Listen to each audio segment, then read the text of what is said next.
رحلت الغابات بعيدا عن النمر السجين في قفص، ولكنه لم يستطع نسيانها، وحدق غاضبا إلى رجال يتحلقون حول قفصه وأعينهم تتأمله بفضول ودون ما خوف.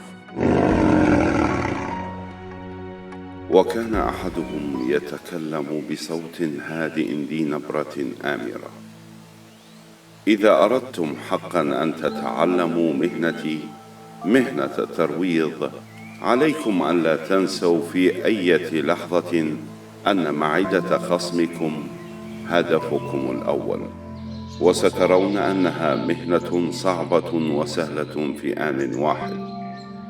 انظروا الآن إلى هذا النمر، إنه نمر شرس متعجرف شديد الفخر بحريته وقوته وبطشه، ولكنه سيتغير ويصبح وديعا ولطيفا ومطيعا كطفل صغير. فراقبوا ما سيجري بين من يملك الطعام وبين من لا يملكه وتعلموا. فبادر الرجال إلى القول إنهم سيكونون التلاميذ المخلصين لمهنة الترويض. فابتسم المروض مبتهجا، ثم خاطب النمر متسائلا بلهجة ساخرة: كيف حال ضيفنا العزيز؟ قال النمر: أحضر لي ما أكله فقد حان وقت طعامي. فقال المروض بدهشة مصطنعة: أتأمرني وأنت سجيني؟ يا لك من نمر مضحك! عليك أن تدرك أنني الوحيد الذي يحق له هنا إصدار الأوامر. قال النمر: لا أحد يأمر النمور.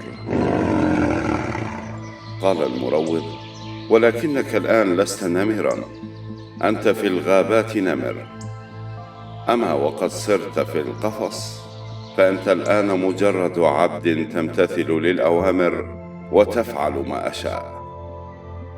فقال النمر بنزق: لن أكون عبدا لأحد.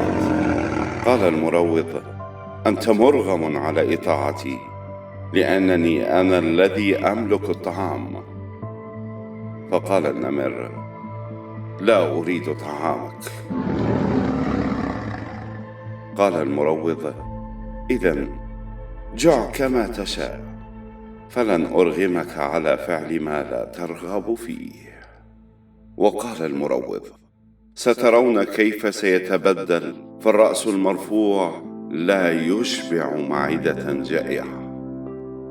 وجاع النمر وتذكر بأسا أيام كان ينطلق كريح دون قيود مطاردا فرائسا.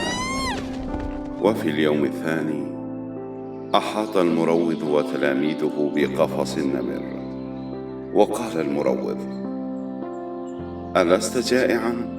أنت بالتأكيد جائع جوعا يعذب ويؤلم. قل إنك جائع فستحصل على ما تبغي من اللحم.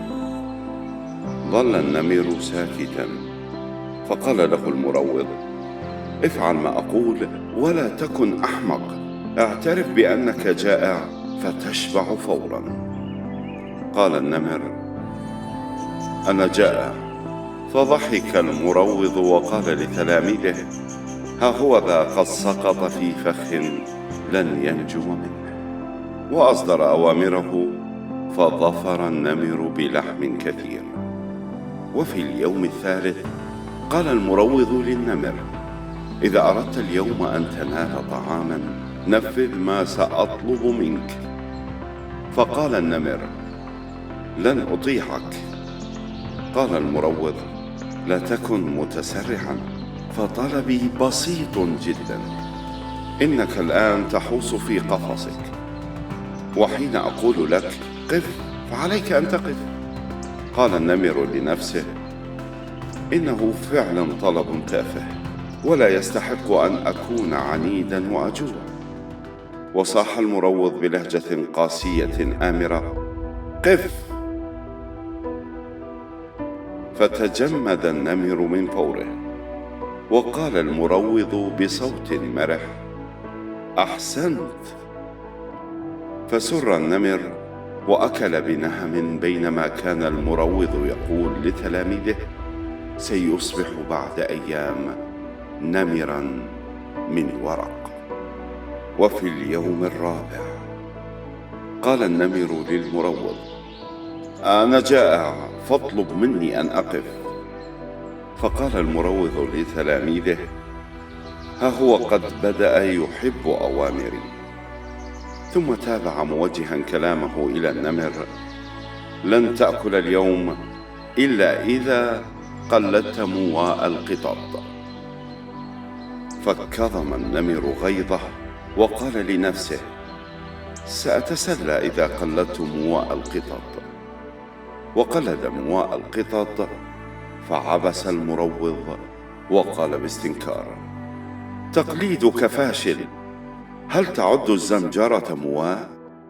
فقلد النمر ثانية مواء القطط، ولكن المروض ظل متجهم الوجه وقال بازدراء: اسكت اسكت، تقليدك ما زال فاشلا، سأتركك اليوم تتدرب على مواء القطط، وغدا سأمتحنك، فإذا نجحت أكلت، أما إذا لم تنجح فلن تأكل. وابتعد المروض عن قفصه ويمشي بخطى متباطئة، وتبعه تلاميذه وهم يتهامسون متضحكين. ونادى النمر الغابات بضراعة، ولكنها كانت نائية. وفي اليوم الخامس قال المروض للنمر: هيا، إذا قلدت مواء القطط بنجاح نلت قطعة كبيرة من اللحم الطازج. قلد النمر مواء القطط، فصفق المروض وقال بغبطة: عظيم أنت، تموء كقط في شباط. ورمى إليه بقطعة كبيرة من اللحم. وفي اليوم السادس ما أن اقترب المروض من النمر حتى سارع النمر إلى تقليد مواء القطط، لكن المروض ظل واجما مقطب الجبين. فقال النمر: ها أنا قد قلدت مواء القطط. قال المروض: قلد نهيق الحمار.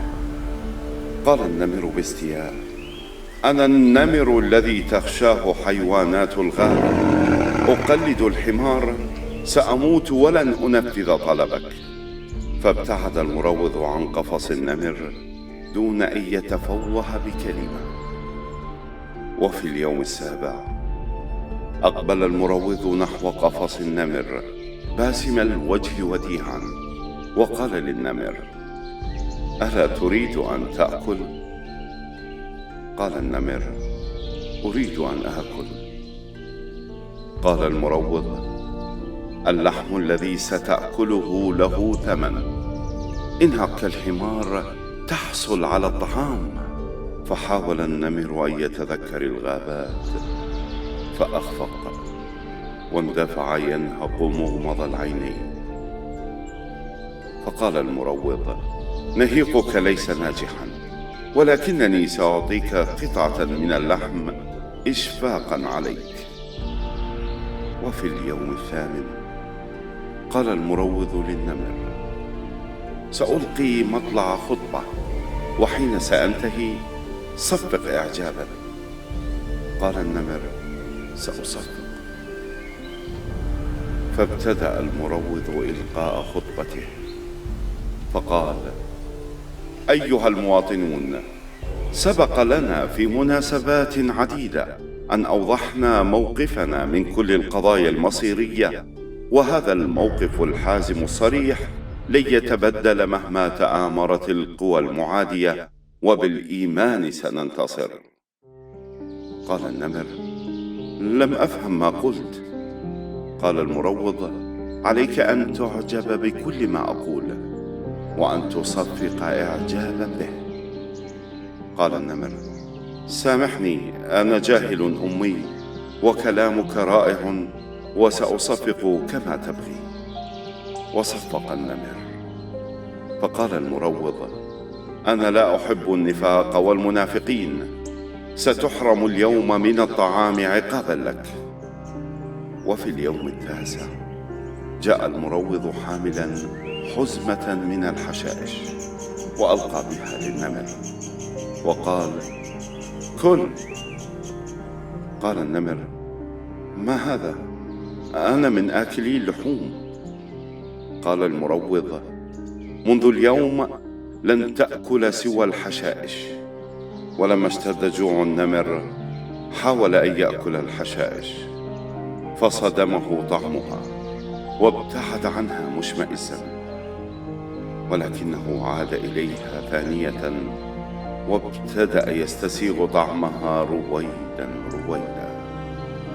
وفي اليوم العاشر اختفى المروض وتلاميذه والنمر والقفص، فصار النمر مواطنا والقفص مدينة.